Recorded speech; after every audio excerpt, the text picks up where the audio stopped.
болно. За хичээл эхлэхээс өмнө ямар хичээл олгоё гэдгийг хэдүүлээ өөрсдөө гаргаж ирээ. Ойлгосноо? За багш нь энэ цонх болон энэ ханан таануудыг юу байрлуулсан бэ? Нэгээс болоо Байрлуулсан байна.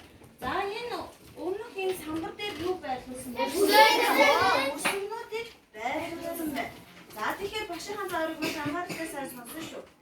Тэгэхээр эхлээд энэ өсгөнүүд бол дандаа энэ хүүхдийн харалдаа та нарын харалдаа аваад за жишээлбэл энэ нэг ямар өсгөнэ авах вэ? Энэ нэг нэ. Б. Энэ нэг нэ. В. Энэ нэг нэ. Энэ нэг нэ. Энэ өсгөнүүдийн харалдаа сууж байна тийм ээ.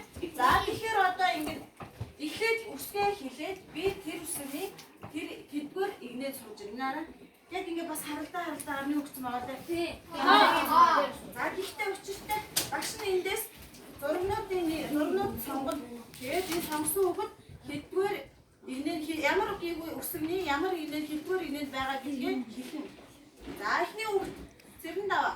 Б-ийн 1. За багш нь байлуулна. Б-ийн 1 дээр зэрэн даваа. За дараагийнх нь уяа явуучих. Эний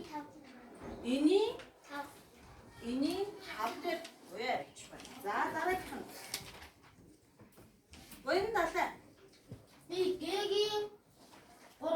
Г-ийн 3 дээр хин байгаа юм? Гоён далай байна. За дараагийн цэвжөө. 6-аар 7 иш. 6-аар иш. Алин их хэлсэн гэдэг юм бэ? Тэгэхээр үсгэн. За Илийн 6. 6 дээр цэвжөө. За дараагийнх нь баяр цэцэг. Вэгийн 2.